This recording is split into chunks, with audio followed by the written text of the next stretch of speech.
Welcome to the Private Practice Podcast. I'm your host, Dr. Brooklyn Storme, here to help you unlock the mind, business, and spirit of your private practice success. So whether you're just starting out or you're looking to grow, this is the place for you if you really want to create a thriving private practice. Before we dive in, I want to share something that can really make a difference in your business. Imagine having an expert in your pocket, someone available on demand whenever you need guidance. Well, that's exactly what my new program, Practice Momentum, offers. With over 30 years of experience at your fingertips, you can now get the support you need whenever you need it. Curious? Head over to brooklynstorme.com to learn more. And now let's get into today. Okay, so welcome to another episode of the Private Practice Podcast. Welcome if you're brand new, and of course, welcome if you've been listening for a little while. You're in for a treat today because, I used a different way. Well, it's not a different way. Let me backtrack. Over the last little while, so since I went away to Daylesford, I had a very powerful experience there. As you know, if you're new, you haven't heard it, you can go back and listen to the episode where I discussed it in loads of detail, probably too much detail because sometimes I overshare. But anyway, what happened was whatever language you want to use, I just say my higher self, right? But you could call it your consciousness, your soul, your intuition, your inner knowing. I was really having some great experiences with that, and coming back, I've tried to be more mindful and intentional and conscientious when it comes to leaning into that. And so this is going somewhere. This is about today's episode, actually. But in my business, I've been trying to use journaling because that's what really works for me in terms of being able to access that sort of inner knowing. I've been trying to use that most days when I remember and I allow myself space to work with the journal, work with the pen and see what comes through. And I'm using that for all kinds of things, from what I send out in an email, what I talk to you about today on a podcast, how I want to show up for people, what people are needing from me, all those kinds of things. So I'm using this process in conjunction with other, regular, more traditional processes to run and grow my business, and it's working really well. And so today, if you want to go down the woo path, I'm more than happy to do that. I can tell you like stories and everything, but I might wait for a little bit. Let's get on with the show first. And then if I remember, we can come back to that. And that way people can get the information that they want and then click off if they don't want to hear it. How's that? Okay. So anyway, I just felt guided to use my cards I just really wanted to be able to, see whether or not my higher consciousness, my higher self, my source guides, all those kinds of things might be able to work through me and give me the cards that would give me some insight for today's podcast episode. And I was doing it kind of seriously, but kind of because I thought it would be fun too. And I chose a deck of cards. As you know, I collect tarot and oracle card decks and rare decks, but this one is not rare, though it may be because there's been a subsequent edition. So now I'm very excited. But anyway, these cards, for those of you who are interested, are by Sonia Cicchetti. They're called Ask Your Guides Oracle cards. And she's got a new version of them out now, but I'm using the original.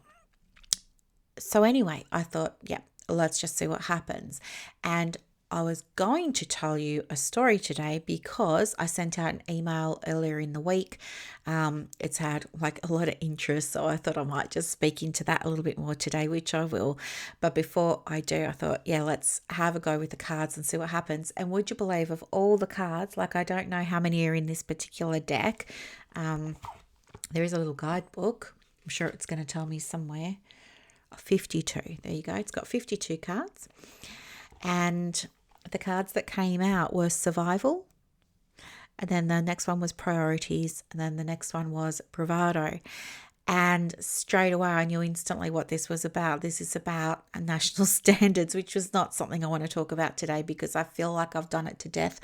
And it's so important, I know, but not everybody who listens to this podcast is impacted by them. So I still want to keep the content relevant.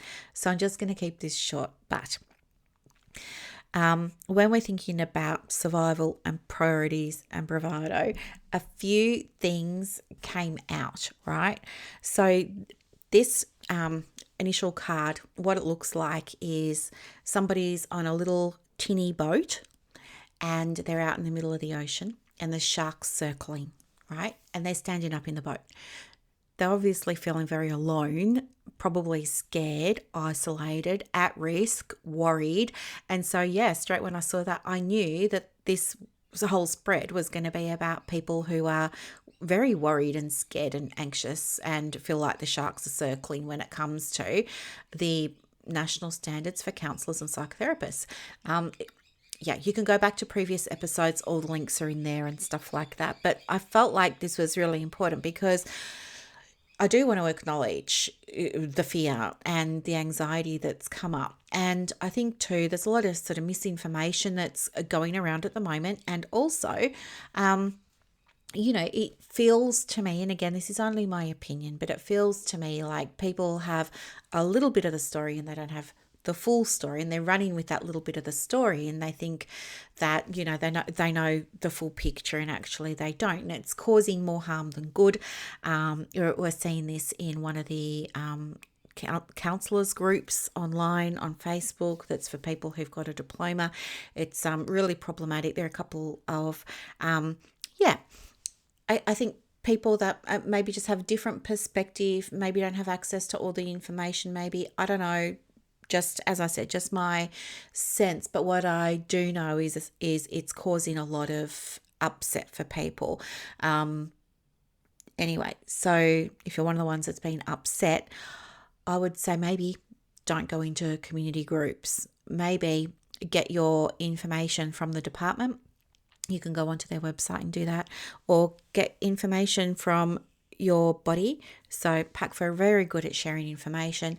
As I said before, I just haven't seen ACA be as transparent with information. I'm still not sure why they didn't do much advocacy, especially considering they're the only peak body for people who do have a diploma.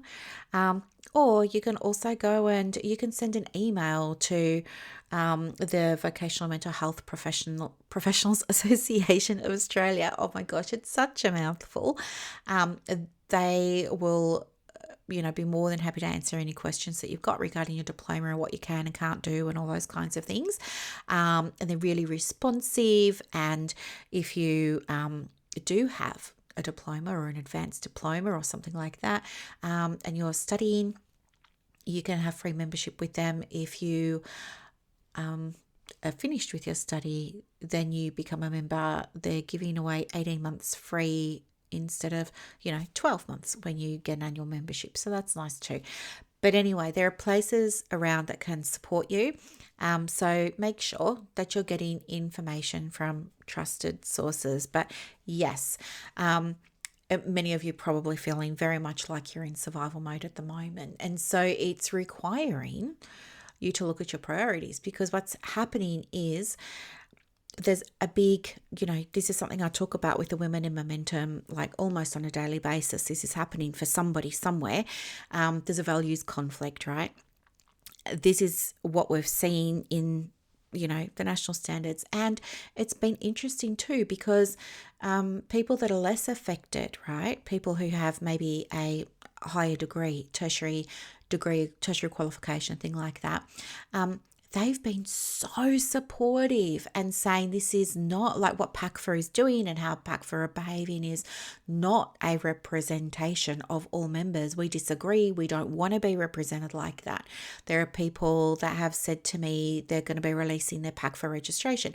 There are people who've said similar things who have a master's degree, over in ACA, they're at level 4 and they're also supervisors saying the same thing. They say their membership body just abandoned people who had a diploma and they're mortified, and they're not going to be renewing their membership with the ACA. So understand that there's levels of support for people who have a diploma that you might not be aware of. But anyway, with the values conflict, I believe that what happens is when you feel aggrieved, when you feel like, somebody's moved your cheese, all those kinds of things, it's because something's happening around you, to you, without your permission, and it's happening in a way that conflicts with the things that drive you every single day, right? Now, they're not things that you think about all the time because they're in your subconscious awareness, but they drive how you show up. They drive your behaviors. They drive, how you feel about things, all of that sort of good stuff. But I also believe that when we have a values conflict, while it feels so uncomfortable and you can feel all of the negative emotions. I mean, I shouldn't say negative actually, because I don't actually believe that there's negative and positive emotions. I believe all emotions are equal and they've all got a place, right?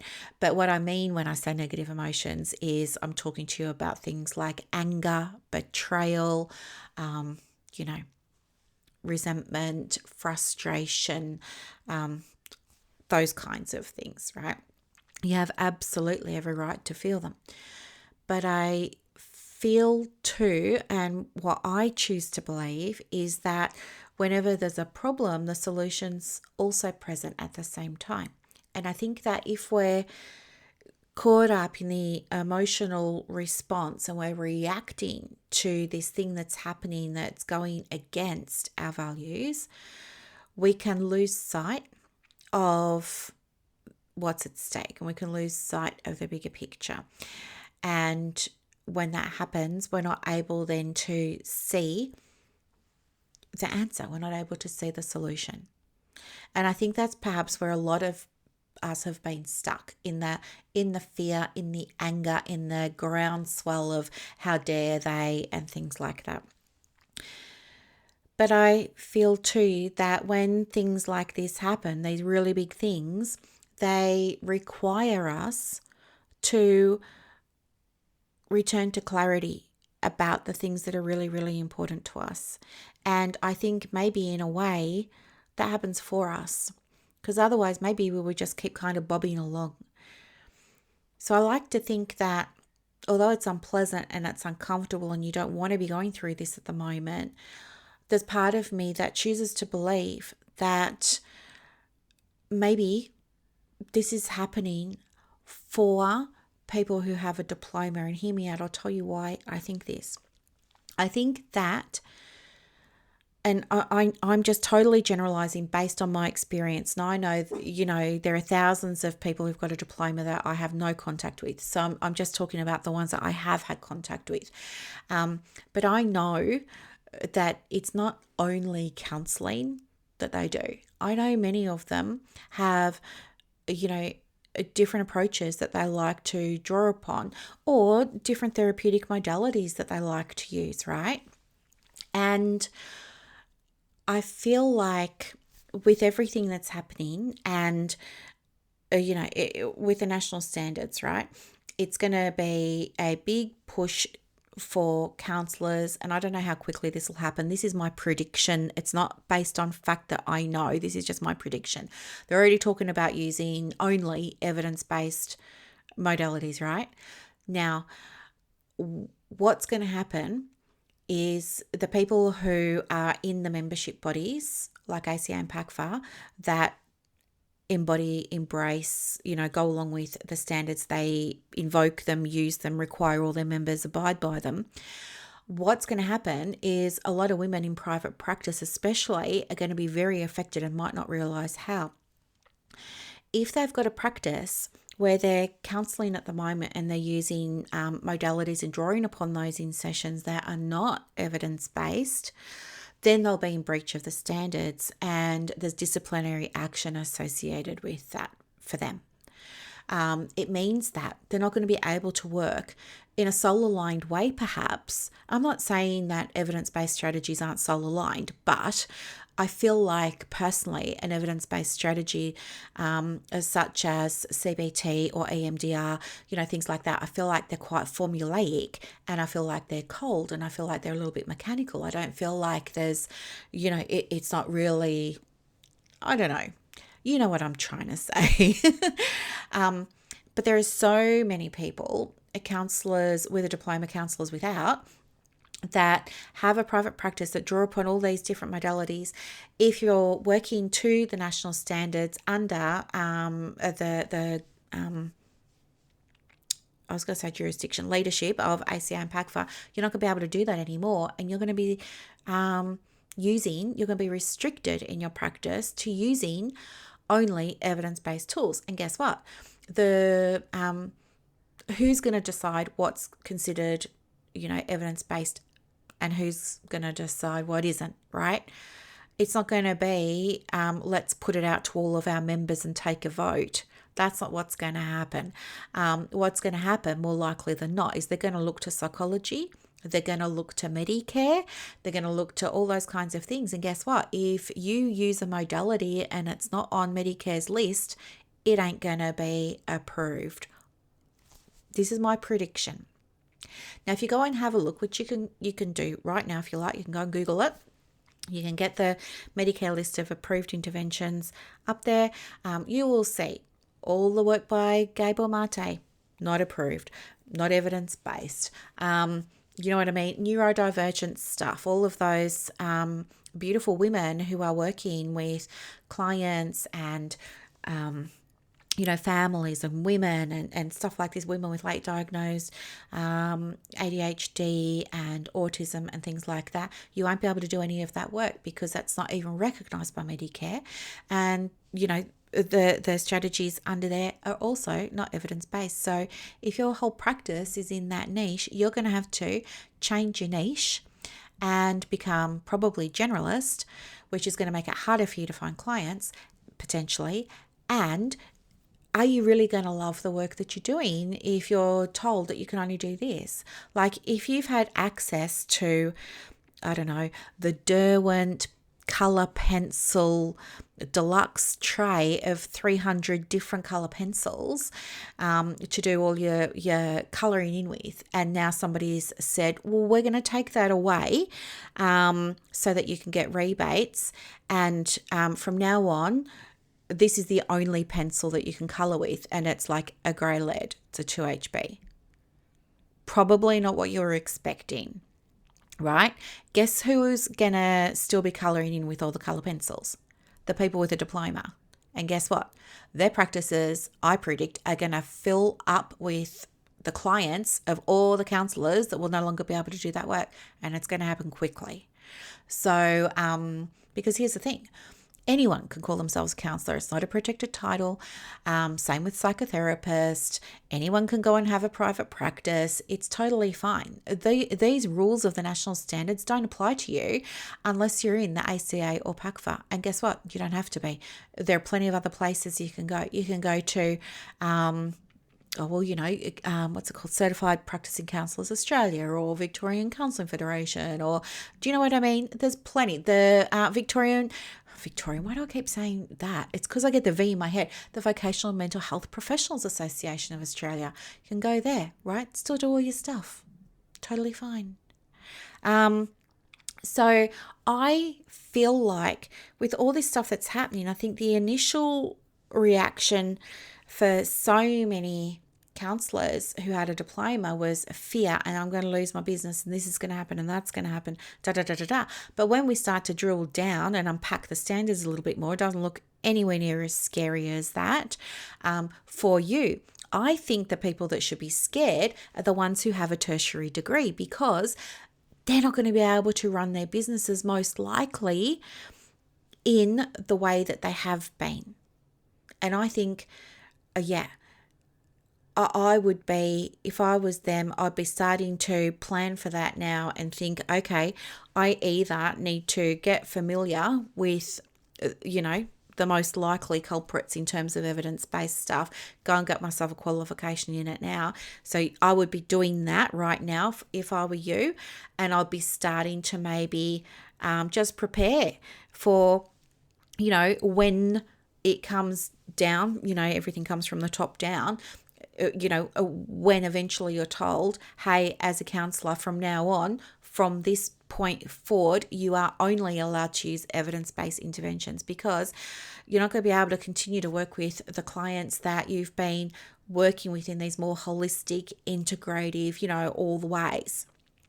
Important to think about that. And again, it's only my take on it, and who knows, 6 months, 12 months from now, we'll have a better idea of the lay of the land. But this is what I think's going to happen. And so in a way, coming back to people who've got a diploma for a second, maybe this dismantling, right, this dismantling of the old systems, maybe you and I can both see that in some ways. I know this is going to be hard to hear for people who aren't spiritual, so just stay with me for 1 second if you're not. just tune out for 1 second if you're not. But for those of you who are, maybe, we speak about like these different levels of consciousness and conscious awareness in the world and the community and stuff like that, moving away from that 3D reality and moving into 4 and 5D, right?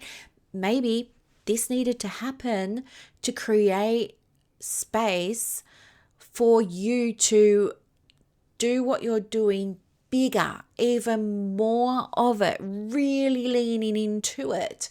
Because here's the thing, over there, right, where all the people with a higher education are, those clients aren't going to be served anymore, most likely, right? I'm sure there'll be some counsellors that try and do it under the radar and, try and find, loopholes and things. But by and large, they're not going to be able to do the work that they've been doing, nor will they be able to do it with the clients that they've been working with. So what's going to happen for all those clients? They're going to need a new practitioner. And guess what? They're probably not going to stay with the practitioner that they're working with. If they've been doing work around I don't know, like I'm just making it up now, but let's say they've been doing like a holistic integrative work and things like that. Maybe they've been drawing upon intuitive practices or do you know what I mean? Stuff like that.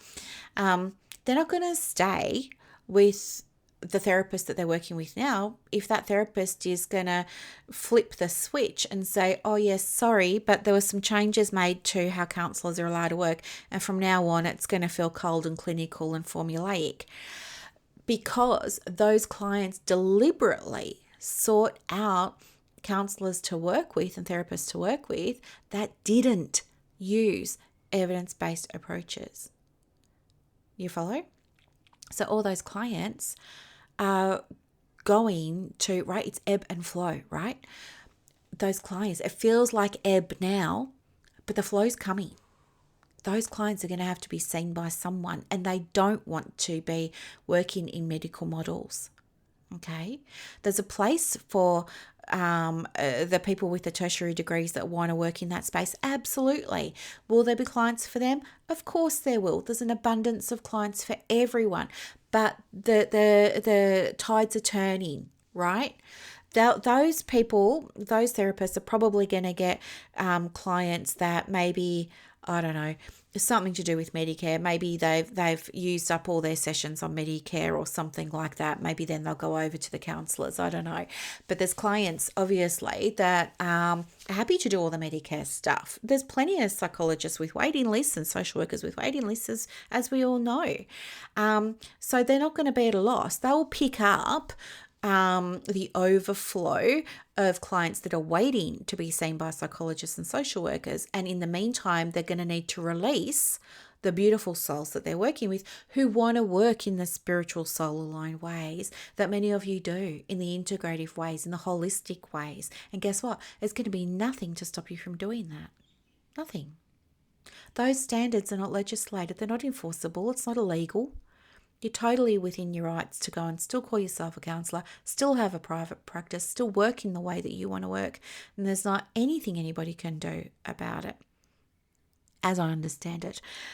But anyhow, so that's where I feel like this card around the priorities comes in. I think it's really such an important and relevant card. And then the last card that came out when I was asking for, as I said, guidance for what to talk with you about on the podcast would be super helpful today was bravado. And basically this card is really talking about understanding that there are going to be people that want to lead the way and fight the fight. And I'm one of them, right? I'm one of them. But my fight is a personal one for me because I personally, I get very fixated on things as part of my autism. Although, we don't use the phrase high functioning anymore because it's not cool and people find it offensive. But I use it for me to describe me and how I feel. I feel like for the most part I'm high functioning. It's social stuff I struggle with, which is ridiculous given my profession. But anyway, I get fixated on things. And one of the things that I get fixated on is when one of my values is compromised. And one of my values is things being fair and things being just.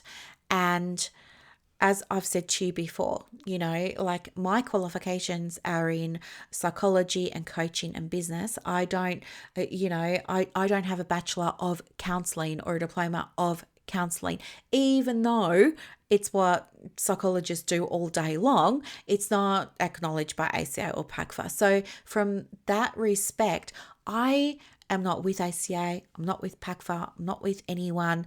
I'm just so upset about this injustice. I don't have skin in this game. What propels me is wanting there to be equity, and there clearly hasn't been. And I'm fighting for that. And it just happens that I'm fighting for people with a diploma. And it is my pleasure to do that, to get in there and roll up my sleeves every single day, send letters, send emails, send petition links, do all of the things. I'm there every single day doing it because I am so driven by this, right? But at the same time, don't allow yourself to be controlled by others anymore, right? Don't allow yourself to be controlled by others. What's happening now, and you sort of questioning things, those of you who've started to question things, this is you having an unfolding. This is you experiencing expansion, the beginnings of it. This is you experiencing a sign of your own progress, right? You are allowed to claim agency. You are allowed to claim personal authority over all kinds of things. Your life, yes, but your business, yes, absolutely. And there's no one forcing you to go along with national standards or be part of the ACL PACFA. You've got options, all right? This is an opportunity for you to really embody what it means to be self-directed in your work, in the way that you want to show up, in your profession, all those kinds of things, right? And to really, truly take responsibility for yourself, okay? It's totally okay to feel like, this is all big. It is big, right? But also understand that there's day, there's night, there's up, there's down, there's left, there's right. Just while it feels like there's all these forces and people and, everyone's working against you, there's the same amount happening on the other side of people working for you. You just can't see it. The voices aren't as big or as loud. They're still there though, and they're still working. So not everyone and everything is against you. There's supports there. Like anything, you just have to get it into your awareness and you will start to see it more. All right. So anyway, that was the start of the episode based on, what I felt like was shared with me from my higher self through these cards to talk to you about. Okay, So I hope that was helpful. What I really wanted to talk with you about today, though, was this. Okay. It's about how do I want to introduce this? One of the beautiful souls that I work with in Practice Momentum. I love working with her so much. Oh my gosh, she has done so well, right? Just to give you context before I tell the story, right? Because of course that's going to help. So she came because, life changes. Think separation, divorce, something like that was happening in the background.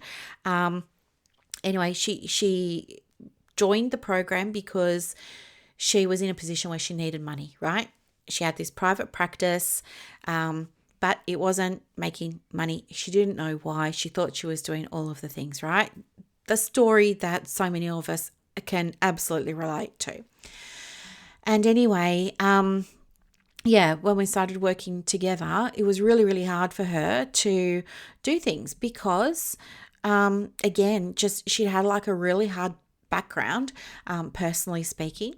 And so she found it difficult to receive guidance. She found it difficult to trust a process, difficult to accept acknowledgement of, progress, wins, of celebration. Like everything was just difficult. It was a lot of mindset stuff, a lot of identity stuff.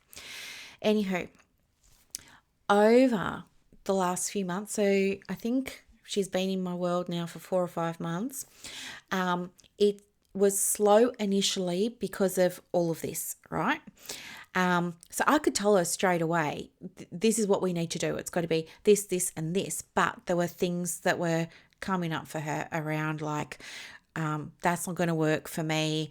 Done something similar to that before. Next, all this kind of stuff. But I could see beyond it to her heart and her soul. And I could see that what was coming up was other stuff. And I was more than happy to hold the space and support her as she worked through that in her own time. So there was more dismantling, there's that word again, that needed to happen. And it wasn't going to be anything quick. But while she's doing all of that over here, over there, she's dealing with, really big personal stuff in her personal life. And then over there, she's worrying about the money and the finances and the clients and, which is then leading to imposter syndrome, which is then making her, feeding into the resistance and the defensiveness and all of this again. And it's just like, it's big being her, right? So big. And then, while all of this is happening, what she does is essentially levels her business. And I mean levels it to the ground, and we start building it. But building the business from scratch, brand new, in a way, so dismantling again. That should be the theme of this podcast. Yeah. But building it in a way that was going to work for her. And so she got a new logo. And then she, didn't have $5,000 to pay somebody to go and do a website for her or anything like that. But I had a template. So I said to her, well, we're going to just use a template then. And you're going to make your own website. And she freaked out, meltdown, I think part of her maybe wanted me to do it for her because she was finding it difficult at times. And boy, I would have loved to have done it for her as well, but I didn't because I wanted her to have the growth. I really, really, really, really wanted that. Anyway, the website's done. She's proud as punch, totally loving it. There are other people, not in Practice Momentum, but like in the, therapist community that are, saying, oh, I've got to pay my website person because I need to go and update this or update that. But, it's not really bothering my client because she's like, well, I can just go in and change mine anytime I want. And it was like such a big deal for her to do that. And then there were things along the way, it'd be like 1 step forward, 2 steps back. And she was like, oh, I got an inquiry. And then we'd be celebrating that she got an inquiry. And then, later on, she'd say to me, well, of course they want a Medicare. Everyone wants something for free. And it was just like, boom, back down. So then it's like, rebuild. And it just turned out that she didn't have a lot of processes, and she didn't know that she didn't have a lot of processes. But to me, it was really clear. And so I was able to give her those. But again, it was like mindset. Without having the right mindset, the best processes just aren't going to work, or you're not going to use them, or you won't use them well, or you'll only use them like a little bit here and there and stuff like that. Anyway, it all got sorted out, and bit by bit, she's been doing all of this stuff. And then the other day, a whole bunch of the women inside the program were sort of around the 3 or 4 month mark recently. And so I love to offer them an opportunity to workshop their plans with me for the next 90 days.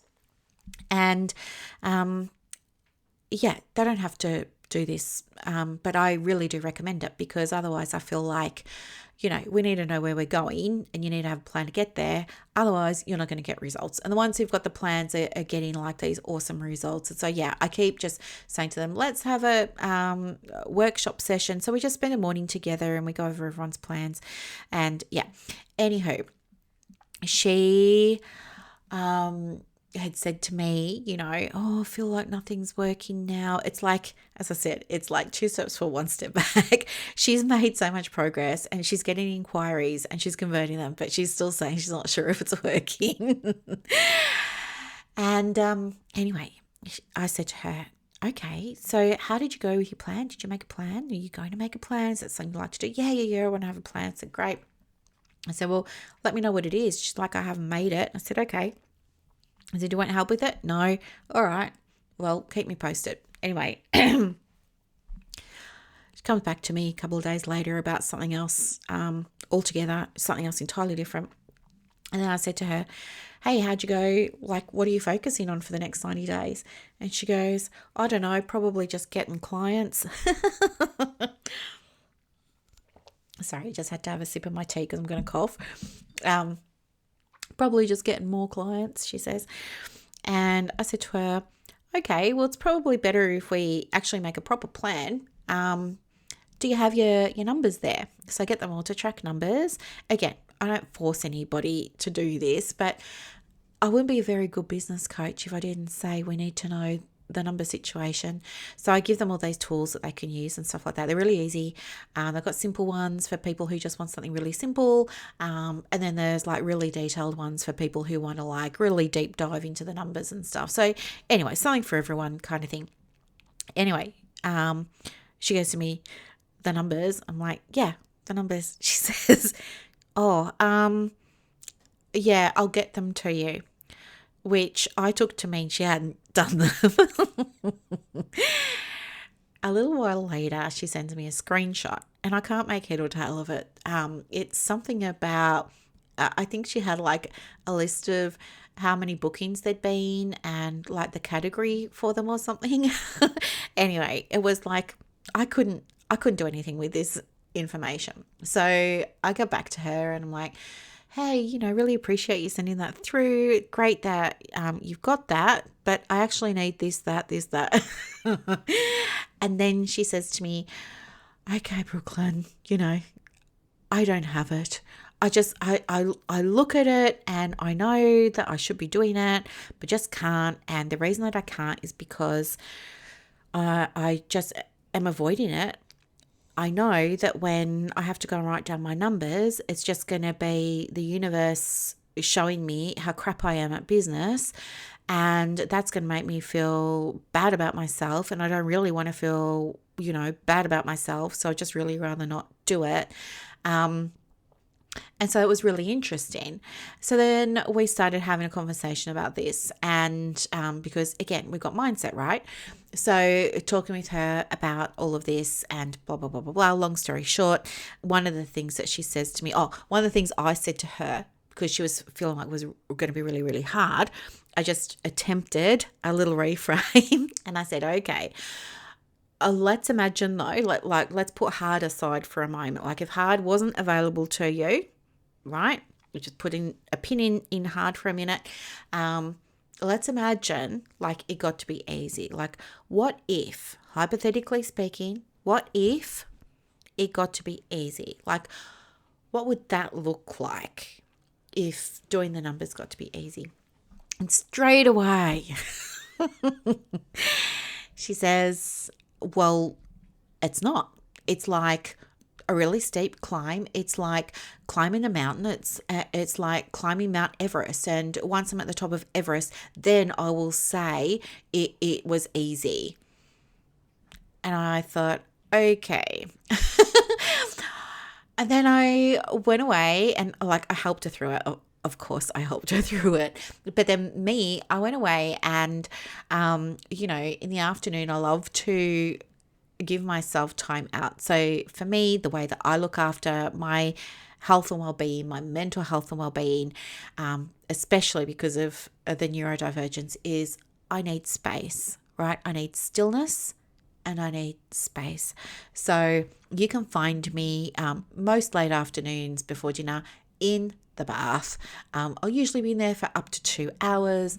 I'm usually listening to subliminal things on YouTube for manifesting or, stuff like that. I enjoy doing that for myself. And I'm usually doing a puzzle book, right? It's a logic puzzle or a Sudoku puzzle or something like that. Anyway, so I'm in there, and because it clears my mind, seriously, when I'm just doing those Sudoku puzzles or the logic puzzles, my brain can't do all the things that it wants to do, right? It's totally focused and absorbed. So it calms me.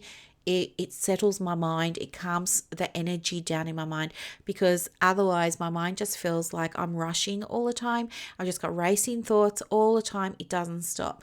So this is my space. So I'm here having my space, and then I got distracted. Someone sent me a text message, and anyway, I needed to answer it, which then led to me being on my phone, which led to me to scrolling, which means then that my mind is like a dog off the leash. It's just running around like being feral.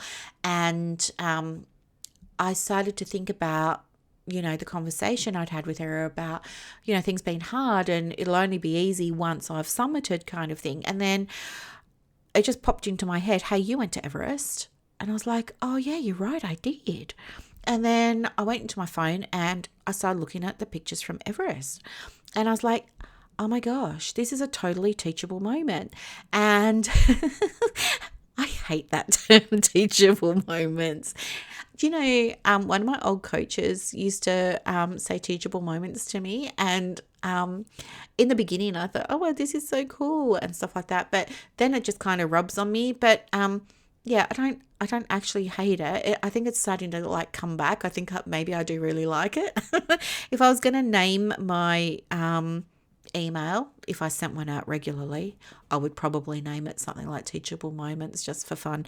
But Teachable Moments with Brooklyn. But anyway, so I'm sitting there, and then I started to think, yeah, how can I relate my experience of actually hiking up Everest to her experience? And all of a sudden it started to fall into place.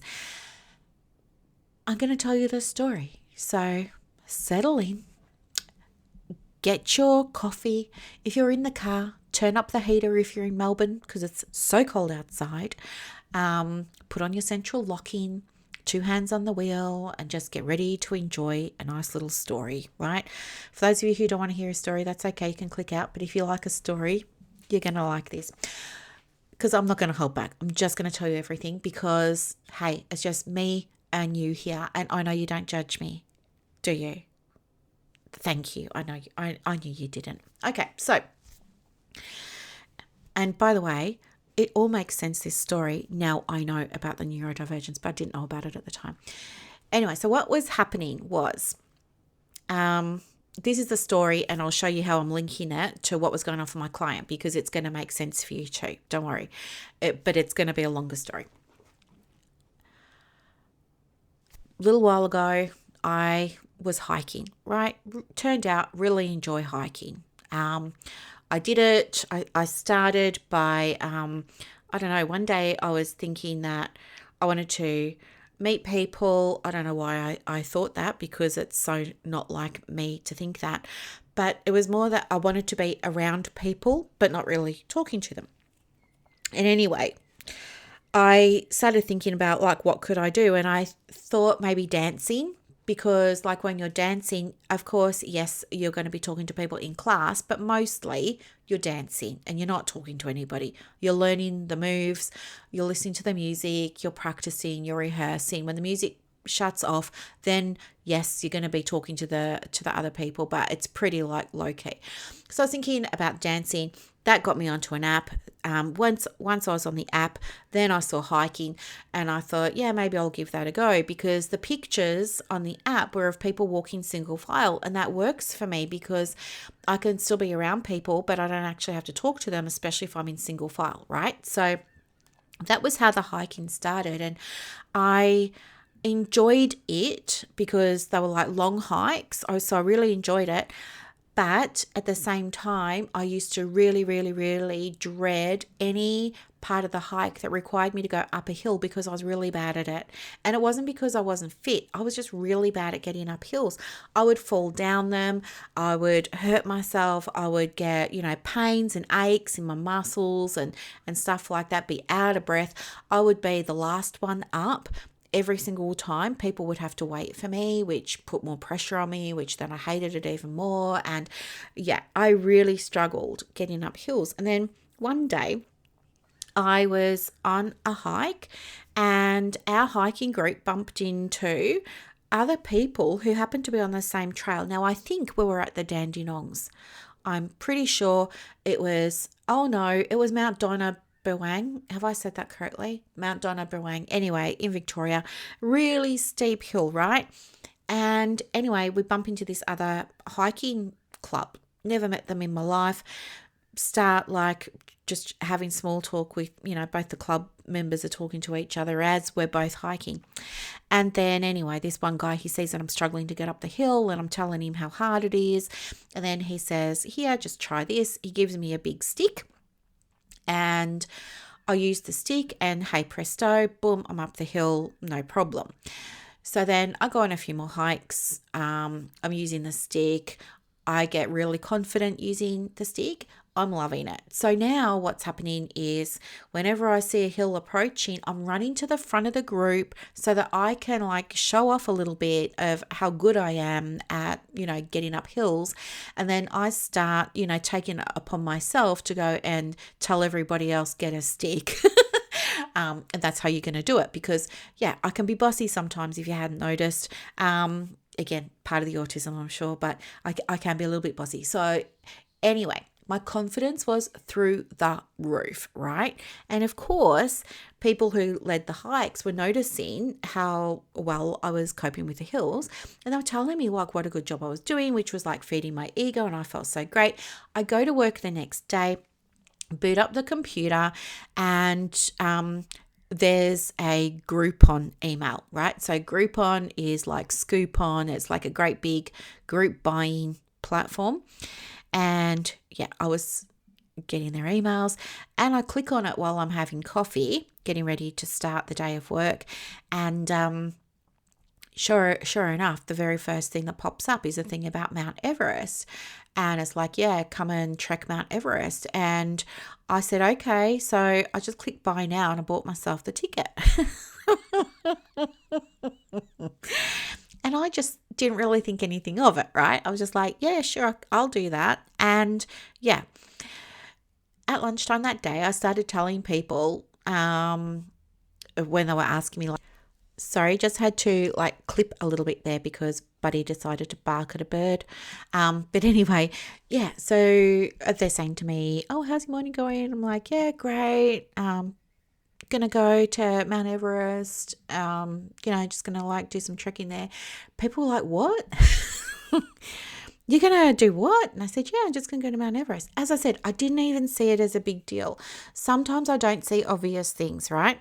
I'm really good at business. Like one of my best friends used to say to me, I don't know how you can be so good at business but so bad at life. I don't know. Anyway, I was like, yeah, like, why wouldn't I, sort of thing. I didn't appreciate that it was a big deal. And so other people seemed to think it was a big deal, and that amused me for some reason. Anyway, and then people were saying to me, oh yeah, what are you doing for training? And I was like, training? It's just hiking. Like, I already go, I'm in a hiking club. Like, we go for hikes on the Mornington Peninsula every Saturday. The Mornington Peninsula, oh my goodness. And yeah, people are like, so you're not doing any other trainers? Like, no. And then anyway, I don't know why, but they thought it was like kind of important that you do, but I wasn't following their logic.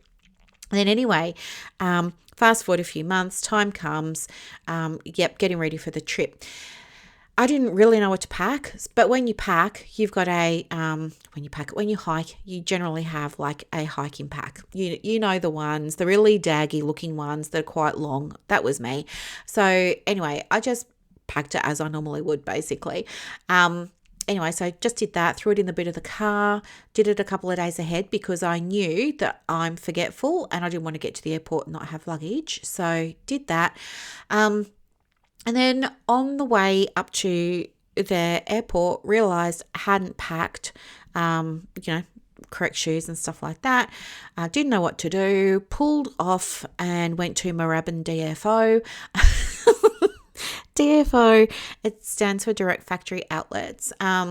Anyway, it's like this discount outlet place. Ran in there. Didn't want to waste time because I had to get to the airport.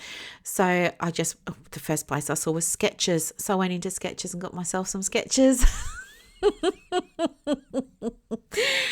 Yep. And then, back into the car and got up to the airport. All good. Fly over, and you don't go straight to Everest. You go to Kathmandu. Anyway, go to Kathmandu. Sherpa comes and meets me at the hotel. Sherpa's like, 16. I'm in my mid-40s. It's just him and I. And anyway, all good. And he's basically telling me, yeah, by the way, you need to empty out most of your luggage because you're only allowed to take a certain number of kilos. It was 5 kilos that we're allowed to take. And I'm looking and I'm thinking my pack probably weighs that alone. But anywho, so I'm removing stuff from my backpack. Of course, one of the things that I remove is my first aid kit because I'm probably not going to need that while I'm walking. So bad. I'm thinking I'm not going to need it while I'm walking up the mountain, right? Like, there's no danger. Like, oh gosh, what was I thinking? Anyway, I discard my first aid kit along with other things, right? Anyway, next day, he comes and picks me up. We go to the airport and again, I'm just totally oblivious to all of this because I didn't pay attention to the details. I know now that this was the ADD, right? I know that now. But this is just how I normally get through life, not paying attention to the details. And anyway, he takes me and we arrive at this airport and the plane probably seats, it was like 6 people and 2 pilots. Well, like the pilot and the co-pilot. It was a teeny tiny whiny little plane. Teeny tiny weeny. It was a baby plane. And anyway, I was just out there on the tarmac. And so basically you just have to like climb aboard. And it's so cute because there's like this air hostess and she's so beautiful. She's such a darling and she's taken her job so seriously and she's dressed in this, airline suit and everything. And she's holding a great big silver platter, like this great big silver tray, and it's full of cotton wool balls. And on top of the cotton wool balls is individually little wrapped Mentos. I don't know if the cotton wool balls were there to, represent the clouds or the snow or something. I don't know, like why the cotton wool balls were there, but they were there. She had the Mentos and they were the multicolored ones. So anyway, grabbed a couple of those and I pushed my way to the front and got in behind the co-pilot. Very happy. So I'm sitting, if you're facing forward, I'm sitting on the left behind the co-pilot and I've got a window. Everybody's got a window because there's not that many seats, right? Anyway, plane starts up, and it wasn't really that scary. It was a little plane, so it was like pat, pat, pat, pat, pat, pat, pat. It reminded me of, I've got this cartoon in my mind. It was from like years ago, probably 40 or so years ago. It was this really old cartoon, and there was a pilot and he had a dog, and the dog was called Muttley, and they used to go in the airplane all the time with the goggles and everything. It was kind of like that. It was like pat, pat, pat, pat, pat. And anyway, we're flying along. And then the co-pilot, I notice, is using Kleenexes to wipe off condensation on the inside of the on the inside of the windscreen. And like, I'm totally fine with it. But why didn't I think there was something not good about that? I was just like taking it in my stride. I was just like, yeah.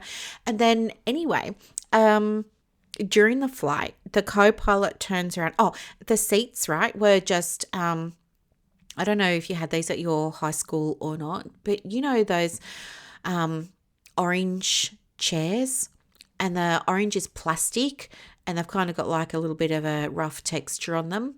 Yeah, those were the seats that we were all sitting on, and they'd been somehow like bolted into the plane, but we were all sitting on those. And anyway, it was a little bit different to the Emirates flight over.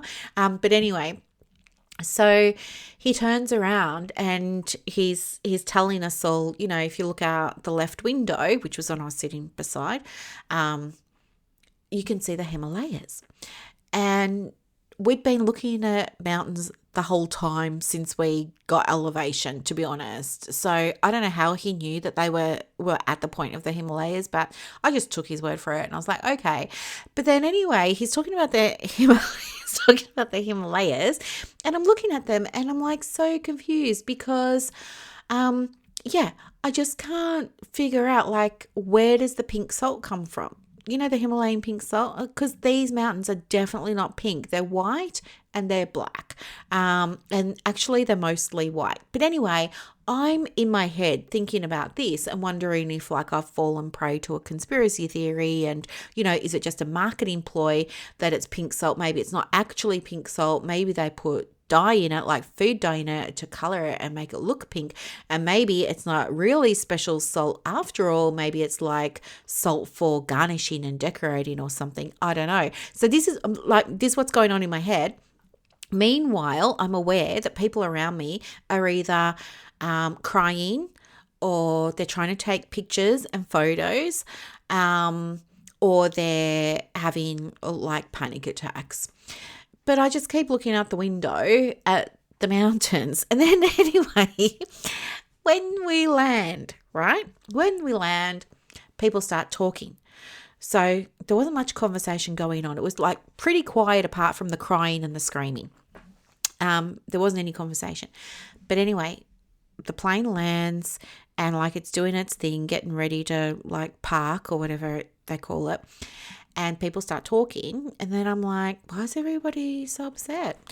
And they're like, oh, it's one of the world's deadliest landing strips. I was like, what?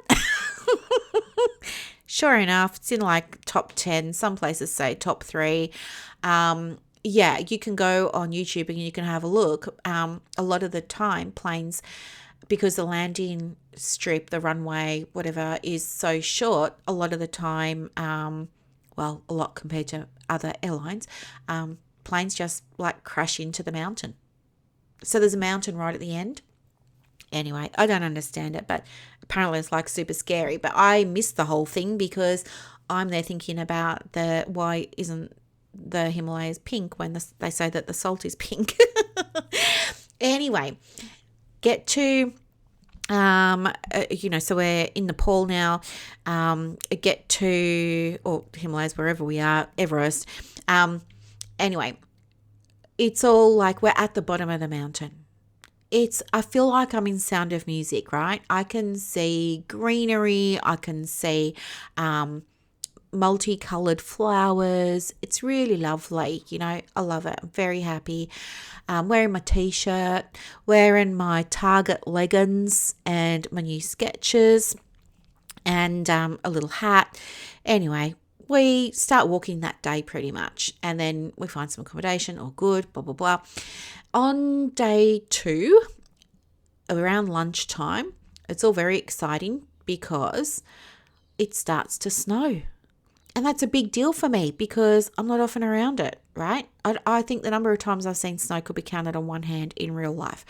So very excited about the snow. It's picturesque. It's beautiful. I feel like I'm a little figurine inside one of the beautiful snow globes that you shake up, when all the snow comes down. It's so beautiful. I was loving it. I was a bit cold, so I got my jacket out. And I put my jacket on, and I was just waiting to walk through it. I thought it was going to lift. No.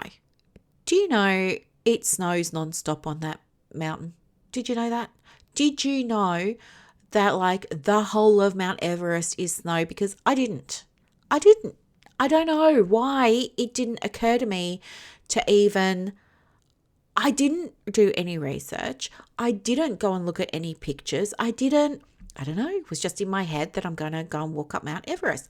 Didn't even think about this. So what happened was, before I went away, I told people in my hiking group that, I'm going to go and, because of course, I've gone from being the worst hiker to now I'm going to go and, just go and do Everest.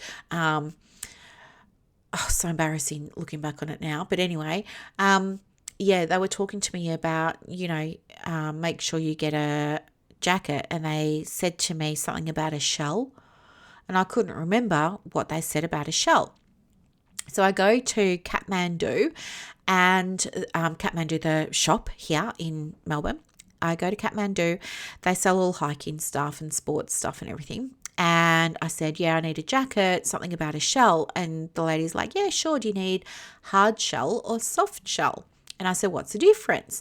And she's like, oh, yeah, one's bit stronger, bit sturdier, waterproof, all of this. The soft shell's like an inner lining, and it's a little bit water resistant, but it's definitely not waterproof, and it moves with you a little bit easier and stuff like this. And I said, oh, geez, I'm really not sure. And then she said, well, I'll leave it with you and you just let me know. I said, okay. So I looked at the prices and I went for the cheapest one, which was the soft shell. Yeah. Anyway, for that whole hike up the mountain, I'm there in my Target leggings, which are made of lycra, right? Anyway, my Skechers, which are not snow boots. I have my soft shell jacket, which is not waterproof. And I got a bunch of t-shirts because that's what I normally wear on a hike, because when you hike, you get hot and you want to take stuff off. You don't really want to put stuff on. And then when I arrived, I got gloves and a little beanie. When I arrived, after the Lachlan plane incident thing, when I was there, there's kind of like a little mini village. And so, we were allowed to sort of go and walk around there for a bit. And while I was there, I bought those things because I wanted souvenirs to take home. Anyway, it turned out that I needed them. So I wore them. And anyway, for the whole flippin' hike, I was sodden. And do you know what? The further up you get, the colder it gets. And it was horrible. And so, there was that. And it was really steep, but luckily I had my stocks. So I did have stocks by this stage. So I have my stocks. So I'm using them instead of a stick. I've got my stocks. But then I started to get really depressed because I think just mentally, it's so boring. Everywhere you look is white, and you are hiking from the crack of dawn until sort of mid-afternoon. You can't walk beyond, say, 2 or 3 o'clock because the winds are so bad, it's so cold, and it gets dark. So you're hiking sometimes 8 hours, sometimes 9 hours, pretty much nonstop. And it's just trudgery. You're just trudging knee deep into freezing cold snow. And it's snowing on you. And so I'm complaining, I'm annoyed, like I want off the mountain, all of this. It's really hard. And anyway, we have these stops along the way where you get food and of an evening accommodation. And anyway, these huts are, I don't know, like, let's just say WorkSafe probably wouldn't approve of them. A lot of them are made of plywood, let's just say. And the beds are made of plywood. The toilet is plywood. Like it's, yeah. Anyway, I don't want to see any more plywood ever. But anyway, so the reason that it's plywood, by the way, is because there's no trees on the mountain because nothing can grow there. And so they rely on ox to transport things up and down the mountain. And so, yeah, they have to do what the ox can carry, and the ox can manage, planks of plywood. So this is what it's like. Anyway, I remember like getting so annoyed because when it was lunchtime, it would stop at one of these little huts. I always remember there were people, usually guys, no offense to guys if you're listening, but they'll be sitting down at one table, or they would have pushed a whole bunch of tables together, and they'd all have out National Geographic maps and, their iPhones and GPS things. And, they had these things that they were solar panels. They are kind of like concertina, like they look about the size of an iPad, but they're all sort of joined together, and it's just solar panels. And so they were able to like recharge their devices all the time.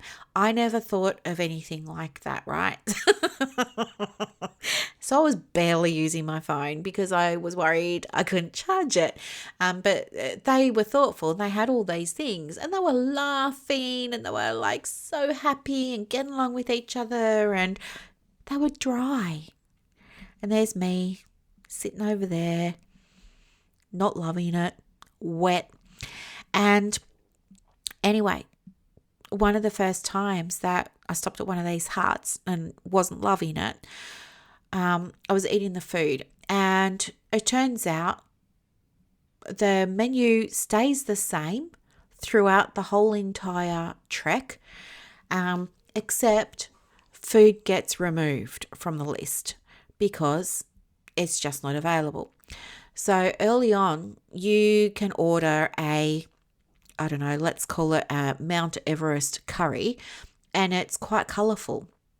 But the further up the mountain you get, there's nothing of colour in it because they can't get the produce there. So, and they can't grow stuff and all of this. So the food becomes white. They're relying now on apples and potatoes. So everything is an apple and a potato with some flour on it, basically. That's what you're living on. It's really hard. It's really hard. Like, it's so hard. Anyway, and so, yeah, I'm there and I'm eating it's called a Nepal set. That's what it was called. It was called a Nepalese set. And what it is it's like you get a few little dishes, and it's exciting because it's the first time you've had it. But once you've had it for 50 times, it's like not exciting anymore. But anyway, it's got all like a little colourful salad. You've got a little bit of tomato, you've got a little bit of capsicum, stuff like that. All good. And it's got some heated up stuff. Fine. But then I'm there and I'm eating it. I'm like, this doesn't taste right. There's something not right about this. And I start coughing, and I don't know why. And I know I'm not allergic to anything. I don't know what's going on. And anyway, sorry, just putting the password thing into the computer here because my screensaver's come on. Yeah, and anyway, I'm like, I don't know, like maybe like what's in it? And then I'm talking, with the translator, with the Sherpa, to whoever's cooked the food, and then they're like, well, just come into the kitchen and you can have a look at everything. Like maybe that'll be easier than trying to translate.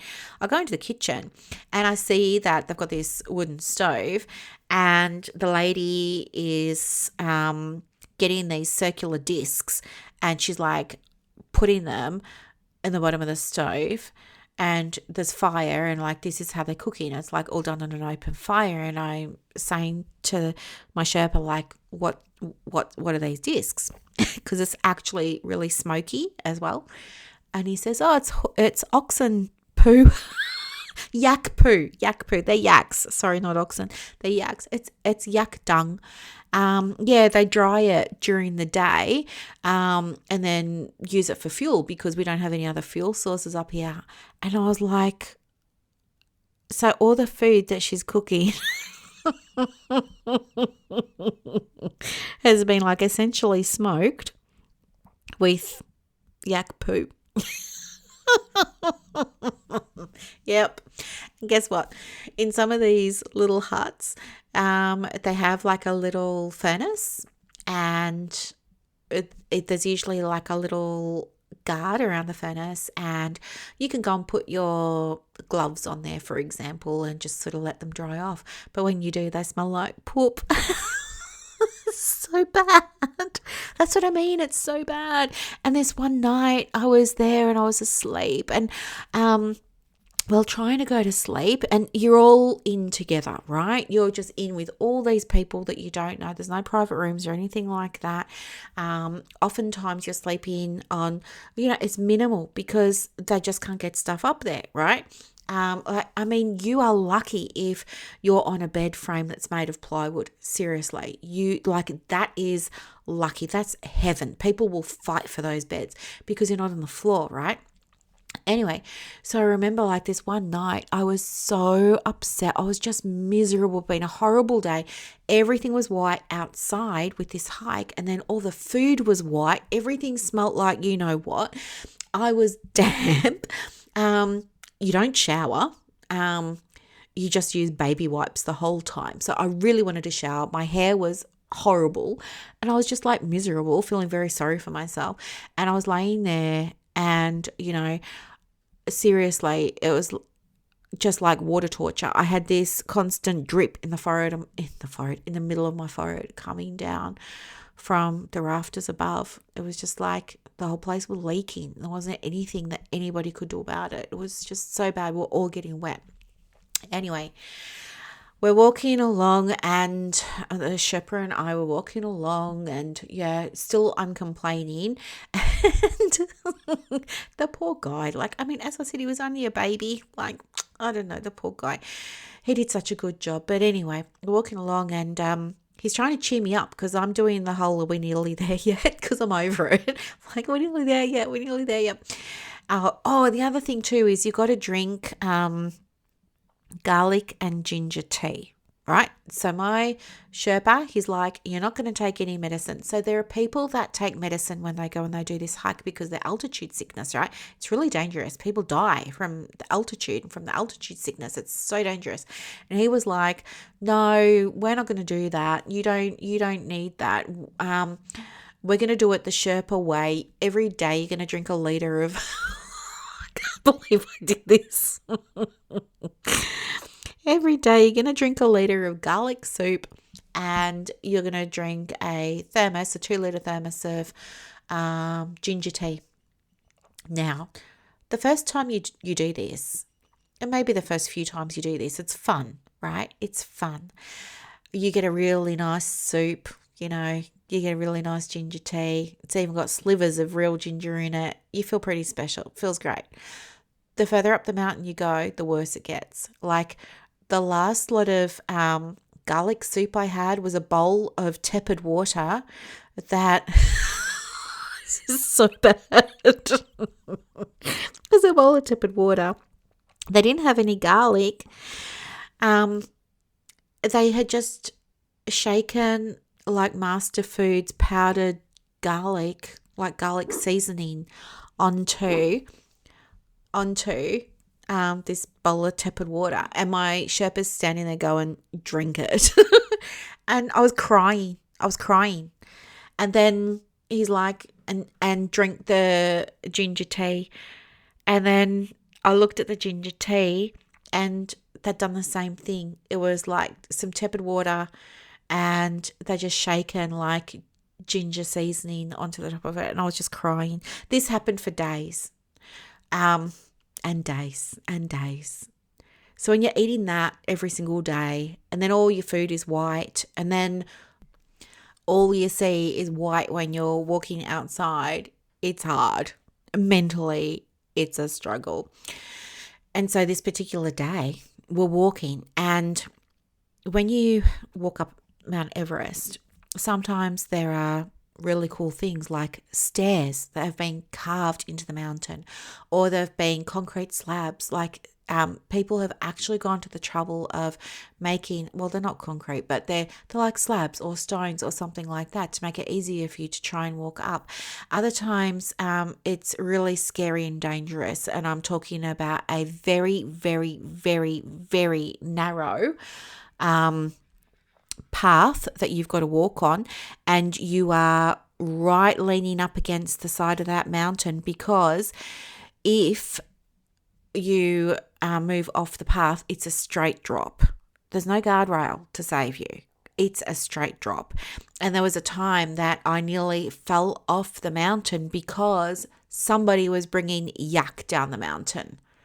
It was a total nightmare. It was horrible. But anyway, on this particular part of the journey, I'm walking along, and it happened to be a very narrow peak with a drop on either side. Okay. So there wasn't much space to put your feet. You had to pretty much put your foot one in front of the other. Like, it was so narrow, I couldn't use my stocks because there wasn't enough space either side of me to plow them in. That's how narrow it was. And then to the left, to the right, boom, straight drop. So we're walking along there. All I'm seeing is more of the same. And I'm doing the whole, "Are we nearly there yet?" He tells me, "Yes, we're nearly there." My spirits lift. I'm so excited. And then I say to him further along, "Oh, how much further?" And then he says, 3 days, miss, just 3 days. And then I lost my you-know-what. I lost it. I let go of my stocks, intentionally. I threw them down the mountain. I was not a happy camper. I, sat down straddling this peak and just bawled my eyes out. And just lost it. I did not want to go on. I was done. I was over it. Eventually, he's trying to make it better, but it's making it worse because I am not in a mood for having it to be made better. And then eventually I get up, and as I'm starting to carefully get back up, I see behind me that the guys who are dry, who've got the National Geographic, equipment and stuff, and they've got their solar panel chargers charging on over the top of their backpacks and everything, they're coming. And I didn't want them to see that I was having a meltdown or that I'd been crying or anything. So I got up pretty quick and I picked up the pace and off we went. Anyway. Do you want to know the worst part? The worst part is when you start this hike, your Sherpa tells you every day, "Oh, today we're going to do 30 kilometers. Oh, tomorrow we're going to do, just 2 kilometers," and all this. So you always know. And then on this particular day, my Sherpa didn't tell me the distance, and I didn't even think to ask. And then when we were sitting down getting ready for dinner and stuff like that, I was apologising about my behaviour, and, he was forgiving me, which was very nice of him. And then I said, "Yeah, so how far did we go today?" And do you know what he said? 800 metres, miss. And I was like, "But we were out there from 8 a.m. till 3 p.m. And he's like, "Yes." And I said, what are you so excited about? And he's like, "Oh, you did really well." I was like, "What?" And I didn't realise that the higher up you go, the thinner the air. You're actually doing walking on the moon, but you feel like you're walking tens of kilometers. You have no concept of time. You have no concept of distance. And you are not even aware that it's like you're walking on the moon. You're doing slow motion walk. It doesn't even occur to you. And it's because your body can't get the oxygen. And every step is probably the equivalent of a kilometre in itself. I mean, it's fascinating. And the higher up you go, the less and less you walk. Isn't that fascinating? But anyway, it's equally annoying. So anyway, we eventually get to base camp, and I am so excited. I'm so excited because, I want to party. I saw the film, and I know that you get to go to a disco, and I know that there are going to be other people at the disco, and I know how to dance because now I've been having dance lessons, and I'm really excited. And then I get there, and guess what? No disco.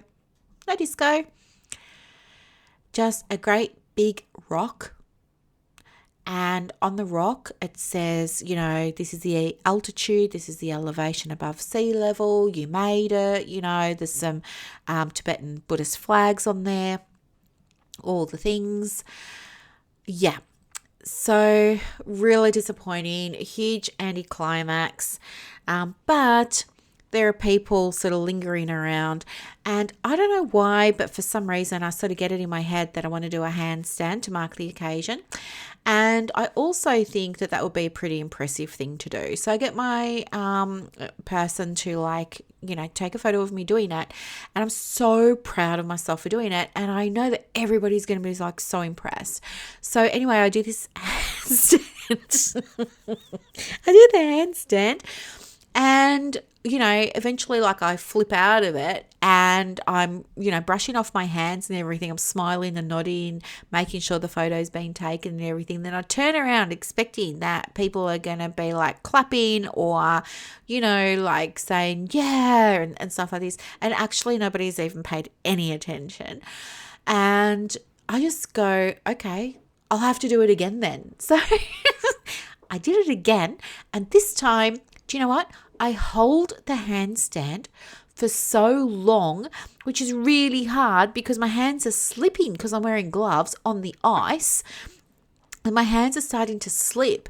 And I'm thinking, I've got to dismount, right? I've got to dismount. But I was holding it because I really wanted to, show off. Anyway, I come out of it. Again, nobody's even watching. So, okay. All right. Big deal. So what? Who cares? Nobody was meant to see me do it. It's fine. It's enough to know that I've got the photo that shows me that I did it. I'll impress people with it when I get back. Anyway, so yeah. And then it's pretty much from there, you start to prepare to come down. So it takes you, I think it was 12 days to get up and a day and a half to come down, because when you're coming down, it's a race against time. Because of the altitude, you have to literally race your little butt off. You are running down the mountain, because if you don't, you can die, which I love, because I love a little bit of adrenaline. I love being on the edge. Mind you, I'm not a fan of heights, so yeah, don't dare me to do a bungee jump or anything, because that'll never happen. But I love risk. I really love risk. I think that's why I got so excited when I was there for the Arab Springs uprising in Cairo. It was terrifying, but at the same time, I was loving it. Anyway, I know people don't really talk about that, but I'm happy to talk about it, and I will on another episode. But anyway, so I come all the way down the mountain, and, it's pretty much it. So that was my story. And the parallel that I wanted to draw for my client was that, hey, the reason that it feels hard is because you've been totally unprepared. Because this was her other thing. She was like, I don't get it, Brooklyn. I was so good when I was studying that my teacher used to use my work as examples for other students, that I was often told that I was at the top of my class by all the tutors. Like, everybody knew that I was a go-to person for everything we were learning about mental health and counselling and stuff like that. So I just don't understand how it's not working out for me in business. So I was saying to her, well, it's like I thought that I was, all that in a biscuit when I finally figured out you just need a stick to get up the hills with my hiking club. I thought there wasn't anything more to know. So then I just go off and think I'm going to be able to handle Everest. It's like you thought that because you knew everything about counselling that you were just going to be right to go off and start a private practice. But just like I didn't have the right attire, I didn't have the right equipment, I didn't, it was hard. I didn't prepare mentally. I didn't have a strategy. I didn't, I was winging it. I totally was winging that whole experience. And the thing that really annoyed me was seeing that other people weren't. Other people were enjoying it. They were having fun. It was easier for them than it was for me because they were dry and because they bought chargers for their phones. Oh, the other thing was, how I discarded my first aid kit because I was like, not going to need that. On day 2, also just after it started snowing, I'm getting an ache in my jaw. I don't know what it is, but it's throbbing. Like, I don't know what on earth is going on. It continues to throb and throb and throb and throb and throb. Anyway, I'm in so much pain, and there's not a chemist on Everest. Like, I'm stuffed because my Sherpa's like, we don't do medicine. You're going to do it all the natural way. And nobody, I couldn't, where am I going to get medicine from? I had no idea what was wrong.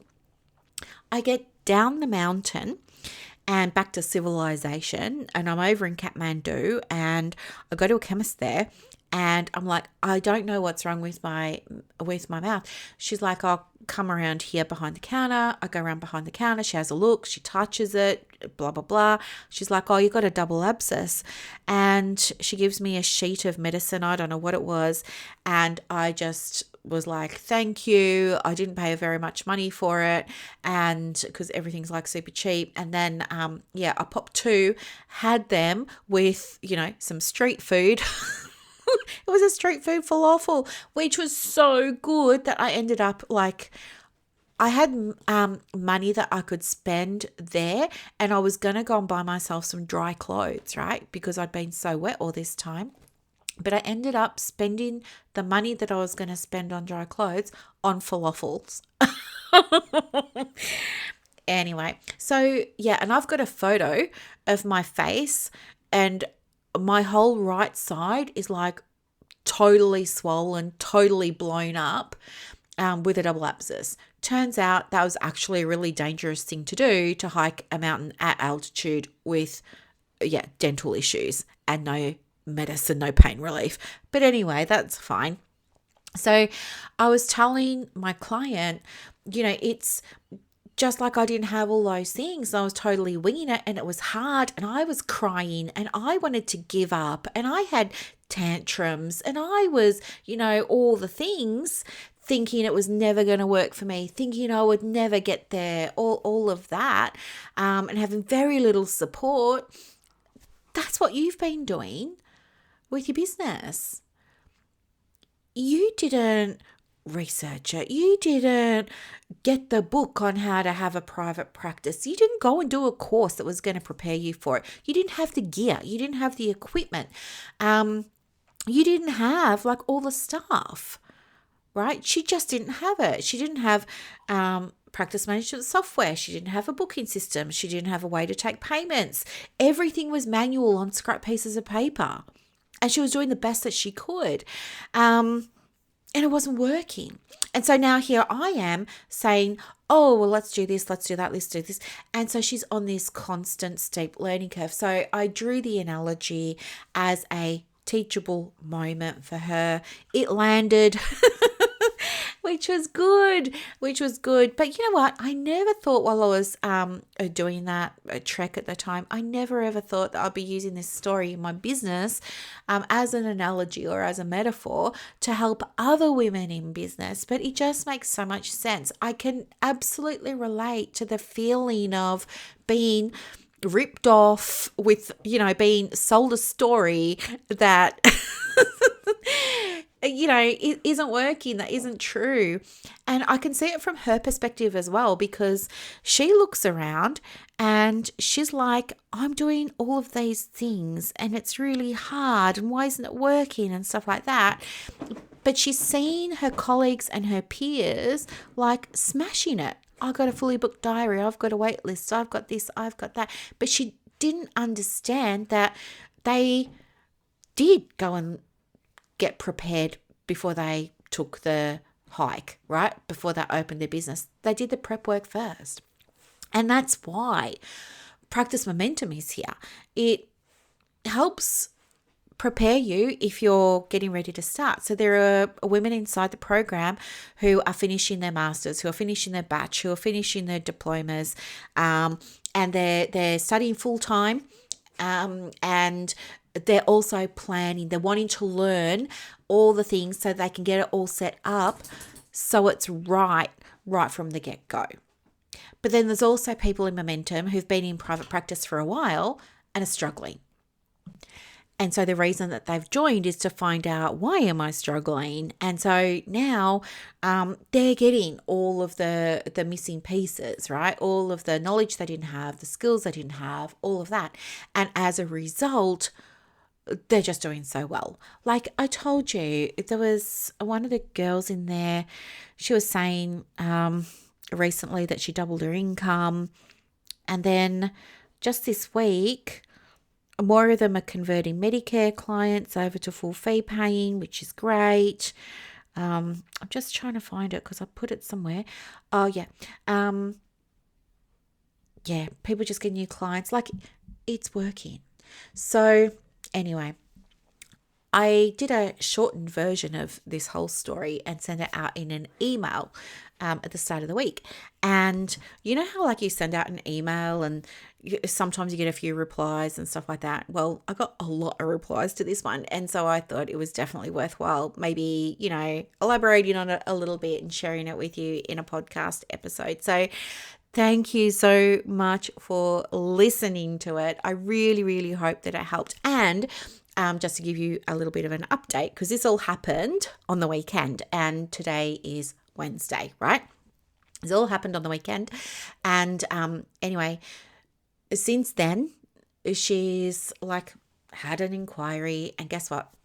This person converted, all the things, appointment booked, done, dusted.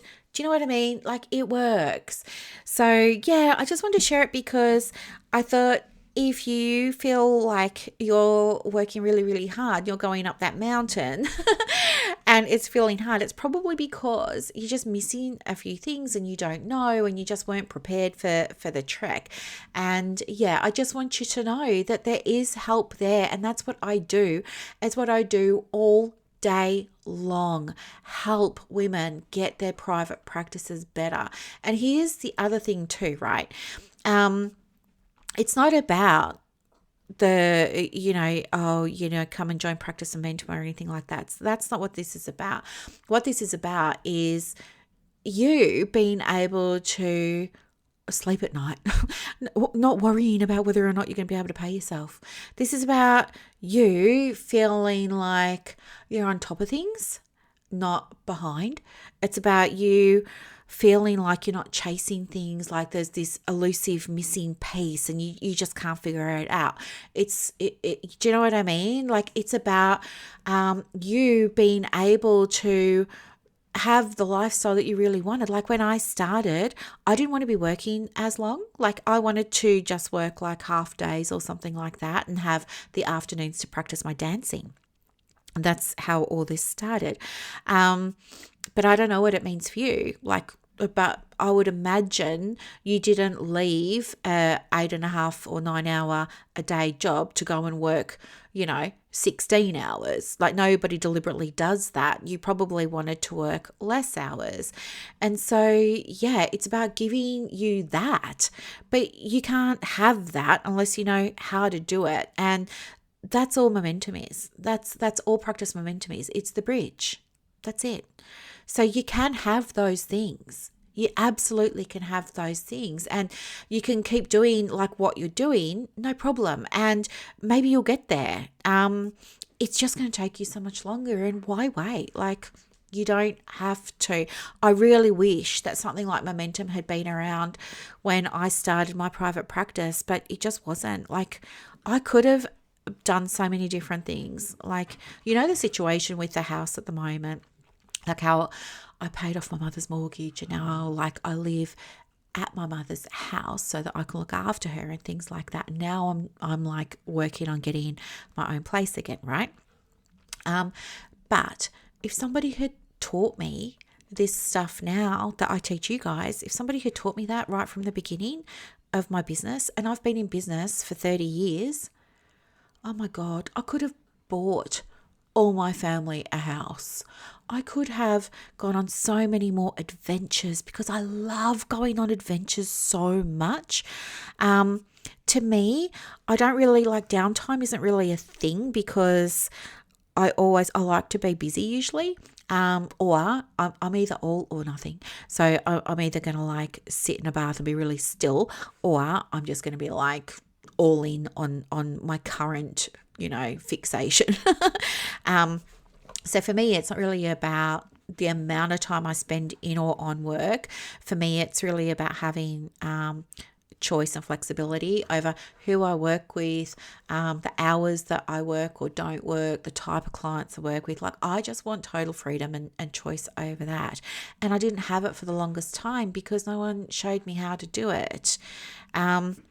So that's why it's so important to me to teach you how to do it, because as I said, like, my superannuation would have been so much more than it is now. That's why I ride you about it. I'm always saying to you, make sure that you put money away in your super, because I didn't. I'm now 50 years old and I'm putting like, I was just speaking with my financial advisor recently and saying to her, look, I want to put 20% of my earnings into my super so that I actually can try and play catch up a little bit. Do you know what I mean?